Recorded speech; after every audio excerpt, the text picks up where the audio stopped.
It is busy season in the tropics as Nicholas continues soaking the northern Gulf Coast, and we're also tracking 3 more areas, all being monitored by the NHC for development. Our Tracking the Tropics team is live with the very latest and to answer your questions in a Meteorologist Q&A. Hey there, folks. JB Buno here with you live in your hurricane headquarters midway through the busiest month of the season. Of course, that being September as far as the Atlantic hurricane season. Great to have Tampa Oy's Heather Melendez here with us, as well as, of course, joining us from Arkansas, it's Dan Scoff, everybody from KNWA. Great to have him on the program. You can use any of the hashtags that you see here on your screen. We're going to be taking your questions here in a Meteorologist Q&A. It's a very busy month here in the tropics, so we want to be able to answer your questions with the experts, with the meteorologists that are here on our panel here today. So you can use hashtag Hey Dan, hashtag Hey Heather, hashtag Hey JB, hashtag Hey Ian as well. Ian standing by. We're going to be taking your questions out of the Facebook Live comment section momentarily to answer them here live. Speaking of Ian, Tracking the Tropics meteorologist Ian Oliver here with the very latest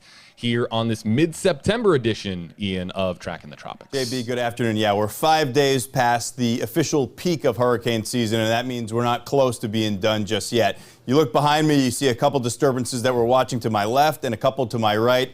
This is a very busy month typically. September right on through October. October a time here in Tampa Bay where we're always watching the tropics very closely. Actually, let me step out of the shot so you can see everything we have going. We're going to move through all of these individually, but what's left of Nicholas, now a tropical depression, that's still soaking the northern Gulf Coast. We've got a couple of invests, areas of low pressure, one just off to the east of the Bahamas, one that's emerged a couple hundred miles off to the south and west of the Cabo Verde Islands, and another tropical wave that's going to be emerging off the coast of Africa. That one likely developing into a tropical system as well. So very busy. We'll take you through these one by one. This is what's left of tropical depression Nicholas. Winds around 35 miles per hour, maximum winds. This hasn't been a wind event for at least 24 hours, although it did reach hurricane status just before making landfall. Its motion right now east-northeast at 6 miles per hour. The issue with this is the incredible amount of rain that it's been putting down. This is the satellite and radar picture right now. You still see heavy rainfall. Far southeastern portions of Louisiana, southern and eastern portions of Mississippi into Alabama, and the western part of the Panhandle, as well as into the Big Bend area now. This is just off to our west in Tampa Bay, some of that heavier rainfall. Forecast path over the next couple days. This is really winding down as we move on through the rest of this work week, but because of that counterclockwise circulation around that area of low pressure, it's grabbing Gulf moisture and pulling it onshore, which generates more of that heavy rainfall, and we have seen a whole lot of this. You look just over the last 24 hours, 5 to as much as 8 or more inches of rainfall. You can see the scale there through portions of Louisiana all the way over to the Panhandle, and then significantly drier farther off to the north there. And we talked about that before we jumped on the stream here. Your area, very dry as you've been watching all this heavy rainfall off to the south. Yeah, it's been a little unfortunate that we didn't get any of that rain that happened along the Gulf Coast. I know they have seen their fair share. When Nicholas originally formed in the Western Gulf, there were some indications that it might make a jog to the north and kind of affect eastern Oklahoma, western Arkansas. Because if you look at the drought monitor, which is gathering the data from Tuesday, will be released on Thursday, there may be some places, considering we haven't seen rain in a while, that could be under a D1 drought category, so a moderate drought. Right now, we have abnormally dry conditions across a good portion of the area. But the front that came in today didn't see a lot of rain from that. And so it would have been nice to see that rain. But once we realized that Nicholas was going to stay along the Gulf, we knew that on the north side and on the northwest side of that circulation, you have what's called subsidence. Subsidence is sinking air. As you can see, the lack of rain on that rainfall potential map. And unfortunately, that just means that we didn't have the conditions that were favorable. It wasn't an ideal track to bring us rain. And once we saw that slowing down and stayed to our south, all bets were off on heavy rain. So I know a lot of people could have used it, including my neighborhood for sure.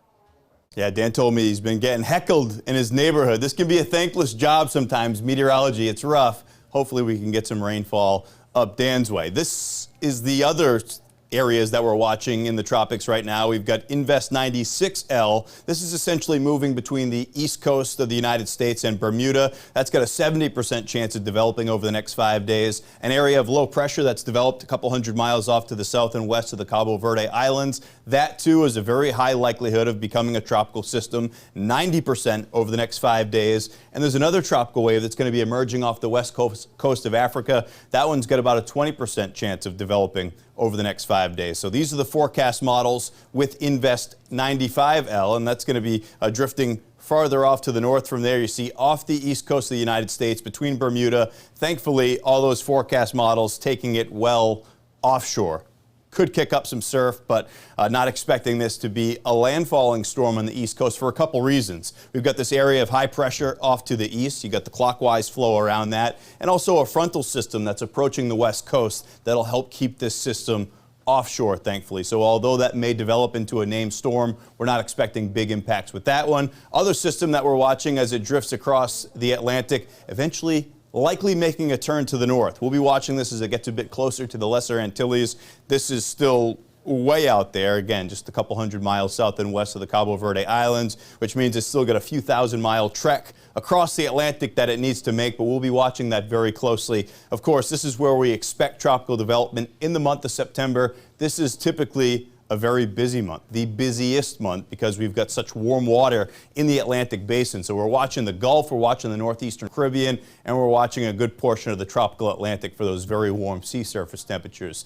This is where we stand in the season right now, and we're running out of names pretty quickly. Of course, we went through this last year in that historic 2020 season. We've had 3 major hurricanes already, a lot of names off that list, and here's where we stand. We've had 14 to date so far, which is an average season, those new averages that came out this year. 6 hurricanes and 3 major hurricanes. You look at that NOAA forecast that was issued preseason. We talked at length about that before the season started and during the early part of the season about how we were expecting an active season. We're approaching average. We just got there, JB, and now we're talking about an above average season as we move on over the next several days and weeks with the other systems that we're tracking. JB? Ian Oliver here with us with the very, very latest on what's going on midway through September here in the very busy month of September in the Atlantic Basin, excuse me. Great to have Dan Scoff here. We're going to activate the Meteorologist Q&A here on the bottom of your screen here, folks. How this works, and I know we're live on a lot of different Facebook pages. We're tapping into a lot of different Facebook pages, especially on the northern Gulf Coast. I know that we're talking to folks at WMBB's Facebook page, Panama City. I know that we're talking to people in a couple other areas, WKRG, Mobile, Alabama, WFLA, and Tampa, of course. We're going to be featuring your comments here starting now in a Meteorologist Q&A. So use any of the hashtags that you see here on your screen with your Facebook Live comment, and we'll be able to feature you on screen. And of course, it's always, just like clockwork, Jennifer Herrera, hashtag HeyJB, could it come to Florida? And I don't know, Dan, which one Jennifer here is referring to, but always Florida is going to get mentioned here at the top of the show here on Tracking the Tropics. I mean, there's definitely that tropical moisture that's working its way. You notice, though, the way that it's definitely an asymmetric storm, meaning you don't have rain on the western side of the circulation of that depression anymore, and literally going to probably become a remnant low here pretty soon where it loses its tropical characteristics. Still with that energy shifting east, I can't imagine that Florida doesn't see any rain from this as it moves eastward. But it is going to start lifting northeast. And so the southern Florida tip, maybe not as much. There you can kind of see how that wave is pushing east, and obviously the Florida Panhandle getting rain, northern Florida starting to see those thunderstorms developing, and, you know, some scattered storms in the South Florida area, you know, such as Tampa, and near your stomping grounds, JB, also a little bit south of that in South Florida, some pop-up storms. But with this thing trending very slowly to the east, it's going to become mainly a dynamic-driven storm and not so much a tropical influence anymore in terms of that remnant low. It's going to be more a dynamic-driven with the thunderstorm activity in Florida. How about Brody Wesson with this comment here, hashtag Hey Ian, for Tracking the Tropics meteorologist Ian Oliver here. When do you think advisories will start on Invest 95L? You know, I'll tell you, I was watching your forecast, Ian, and looking at all the systems here, and 95L just kind of just kind of caught my attention a little bit more than some of the others, just because it seems like there's a good amount of uncertainty with that system at this time. It's got that look, JB. That's probably why. It's out in the main development region. This is the time of the year that we're looking for storms, and exactly where we're looking with this one. I would say very soon to answer that question. We've got a 70% chance in the next 2 days, 90% in the next 5 days. It's starting to really organize itself, Heather, and we can expect to have this one take a name off that list. We're running out of names probably fairly soon. That's right, and then it seems really disorganized right now, but conditions are conducive for it to organize itself in the next 5 days. So I think 95L, once it starts to take on that normal path for the month of September, it should start to develop, and it could potentially become Odette or the next name on that list. How about, we'll see which one of them develops first. Yeah, let's get to this question here. This is just a general weather question from Bev Van Meter. #HJB. Do people chase hurricanes like some do tornadoes? And Dan, I'll bring you in here. We'll bring all of us up here for this one, because there are people out there that do chase hurricanes. It's not as widely known, let's say, as chasing down tornadoes, because of course the movie Twister, and people know about people that chase down tornadoes, Dan. But there are people that really do actively monitor and then follow hurricanes. Absolutely. And, I have several friends that are in the chasing community that do chase hurricanes. One of the reasons they do is they want to get some scientific instruments out there. There was that remote weather camera that was on Grand Isle and showed that storm surge. I mean, this is a place that you probably will not likely survive if you are staying there, if you're chasing. And so just to show the power, the destructiveness, maybe to get the point across that you do not want to be where an evacuation is mandatory because of that storm surge, and to demonstrate that. But absolutely, people do chase hurricanes. I actually went and covered Katrina back in the day, back in 2005 for KARK. It was my only hurricane to cover. What a one to cover. But, one of the reasons that we did is to get the point across that it's not just about the center of the storm, the local impacts of the center of the circulation. They spread a lot farther out from just the storm track. And I'll never forget that hurricane with all of the things that happened. At the time when Katrina made landfall, we never knew how bad western Mississippi Gulf Coast was. But to answer your question, absolutely, they do chase hurricanes. There are some people that chase it for the thrill of it. There are a lot of scientists that chase it. A lot of people want to get that eye of the storm, the stadium effect. Got a good friend, iCyclone. He's always out there tracking the storms and documenting them. And so 100% people do chase hurricanes. And you have to watch out for tornadoes in hurricanes, because tornadoes can form from hurricanes in the right quadrant. Yeah, no question. Privately, people chase hurricanes, and publicly too. You got the men and women of the United States government and the United States military, and the Air Force hurricane hunters and the NOAA hurricane hunters. Which you rode. Yes, flew into Dorian. That was still a major hurricane, but the flight that I was on into Dorian actually had 3 researchers, scientists from the Hurricane Research Division that were actually testing new instrumentation, the SFMR, which actually sends essentially a radar signal off the sea surface, bounces back to the hurricane hunter aircraft, and they can actually estimate surface wind speeds using that instrument. But there was a next generation of this equipment that they were actually testing in parallel with the old one. So that made for a bumpier ride for us as we were going in back and forth in and out of the eye wall. That made for an interesting flight through Dorian. How about this one here from Susie Poole from Fox 8's Facebook page in North Carolina, #HeyHeather. We have a trip to Cancun. Very jealous. September 25th to October 2nd. Good time of year to go. See anything threatening in that area? Let's help out Susie here if we can. Well, Susie, I think that unfortunately Cancun has taken a lot of hits this year and last year, and it's always a potential, especially for the month of February. We can show that, we can pull that track up, but sometimes these systems that really emerge off the coast of Africa tend to travel that way, and we can see Cancun there in the areas of red where it could potentially most likely go towards up the Gulf. However, in those days, I don't see any threats for your trip to Cancun, so we're just going to keep an eye on Invest 96L, which is in the near the Cape Verde Islands, but I don't suspect that to move any westward. It's still going to ride that wave and move up towards, move up northeast for the next couple of days.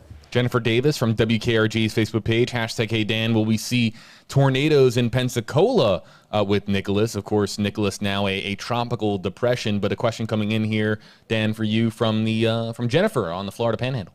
Yeah, that is a good question. At the moment, the tornado threat is a little bit to the west of. It just barely clips. If you look at the Storm Prediction Center outlook on the western Florida Panhandle, there's a 2%, meaning above climatology, for the probabilistic for tornadoes. It just means that there is that threat, but this doesn't look like quite as much of the tornado producer. Now, that could always happen, but this isn't your textbook outer bands where you get, a lot of the tropical activity that do produce tornadoes, but you can never rule it out with the tropical system, especially with the moisture. So western Florida Panhandle does look like it does have that tornado threat, just because that energy, the jet stream energy, is a little bit farther south, a little stronger, and the flow is a little weaker over central and south Florida. So besides maybe a rogue storm that kind of dominates its environment, I would say tornado potential is a little lower for Florida and the central and south Florida area. Arlene here from KLFY's Facebook page in Louisiana, hashtag Hey Heather. I'll bring Ian and Heather up for this one. Anything heading towards Louisiana? Folks in Louisiana, really over the last 18 months, they have had a rough go of it between Ida, between the very hectic 2020 Atlantic hurricane season. So Heather, Ian, what do we see here for Arlene joining us from Louisiana? I think to piggyback off of Dan, those feeder bands is just something to keep an eye out, just because you never know if anything could pop up, especially with Nicholas still with the remnants moving across the northeast. But in terms of the other two NVIST, I don't expect anything to move towards Louisiana in the next couple of days. You're just going to have a lot of rainfall, additional between maybe 4 to 6 inches for the day as it starts to move on northeast. Maybe far southeastern parts of Louisiana. Much of Louisiana actually starting to dry out, thankfully, on the backside of that system. So some good news there. Completely understand people in Louisiana being on guard with tropical system after tropical system. But like you said, next several days, not expecting much head in that direction. I chuckled at this next comment that we got in here from Lori Harvey from WHO's Facebook page in Illinois, hashtag Hey Dan. How Dan, why don't you tell us, how does Tampa look from September 20th through October 1st? And of course, the reason that we're chuckling here is because the three of us are here in Tampa. Dan is the one joining us from Arkansas, folks. So Dan, give us a Tampa forecast, why don't you? Well, from one of your employees, Jennifer Pinate, all of her photos that she posts from Tampa, it looks pretty beautiful to me.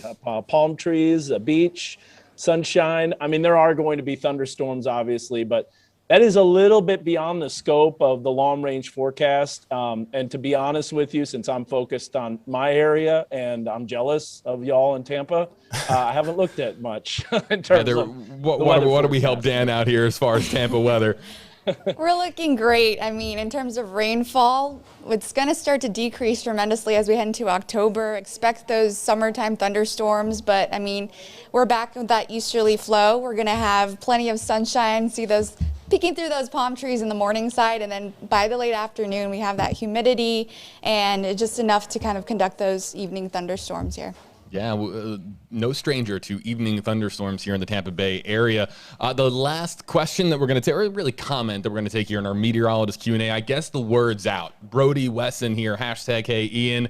We're going to miss you here on Tracking the Tropics, but congrats. And I didn't, Brody here stealing my thunder, pun not intended, but yeah, folks, a bit of a bittersweet announcement here for us in Tampa. Ian Oliver, our beloved Tracking the Tropics meteorologist, this is his last episode here on Tracking the Tropics. Ian, you are moving on to another awesome opportunity. We're super thrilled and proud. You are a big reason as to why Tracking the Tropics has been so tremendously successful for us here, and as far as reaching out to people and keeping people educated on the Atlantic hurricane season. But folks, we're going to miss this guy. Ian, where are you heading? Thanks a lot, Jay. I can't say just yet. I'm looking forward to announcing that, but I am going to miss it. I'm going to miss this area very much, and I'm really proud of the work that we all did together here on Tracking the Tropics for the last 3 years now, which is hard to believe, was part of getting this all going just a few years ago. JB is a one-man army when it comes to all things digital, so it's really just been incredible to see the evolution of this program over the last few years, tracking what feels like 1,000 hurricanes. It was probably somewhere in the dozens. But yeah, we stood out in a bunch of hurricanes. We flew through some hurricanes, and I hope we provided a lot of helpful information to people along the way. So thank you, everybody, for tuning into us here, and I'll miss it. It's really been an adventure. We're not letting you get away that easy. We know that you're going to a very exciting opportunity, but people will still be able to follow you, Ian, right, on social media and be able to follow your career? Yes, sir. Find me on, you know them. We can't see them Facebook, Instagram, Twitter. I don't have a TikTok. I can't dance, but you can find me. You can find me on the other ones. Folks, Ian is as hardworking as any meteorologist that you're going to find in this industry. And yeah, Dan, let's hit the applause button and just thank Ian for all of his. And folks, let's get some comments going here, even though we're probably going to be wrapping up here in a moment. Feel free, and not just feel free, but really we encourage you to follow Ian on all of his social media platforms. He's going on to an exciting opportunity. We are going to miss him here at Tracking the Tropics, but of course our entire team, and it's not just here in Tampa, it's folks like Dan joining us from Arkansas, our entire army, I'll steal Ian's word, army of meteorologists here across the country that contribute to Tracking the Tropics. It's what helps keep you educated as far as what's going on out there. It's really been one of the coolest parts of it, is meeting other meteorologists across the country. It's been like a huge team effort tracking the tropics. Quite literally over the last few years. Teamwork makes the stream work, but it wouldn't be possible, folks, without meteorologists like Ian Oliver. So big thank you to Ian. Big thank you for watching wherever you're watching from, on whatever app, website, social media platform that you're watching on. Wednesdays, 2 o'clock Eastern, 1 o'clock Central during hurricane season. That's when we're live, or when a storm develops, when we feel like there's something that you need to know about. We're live here in the palm of your hand to keep you educated on the very latest as to what's going on with the Atlantic hurricane season. We're not through September yet. Clearly a lot of activity out there. Meteorologists such as the ones here on your screen, such as Dan, such as Ian, Heather, we're all going to keep you posted here, folks, as to the activity in the tropics. But we'll be here live with you next Wednesday, 2 o'clock Eastern, 1 o'clock Central, or if one of these storms become named and we feel like you need to know about it, we'll be here live for you as well. For Dan, Heather, Ian, I'm JB. We'll see you next time, folks, on Tracking the Tropics.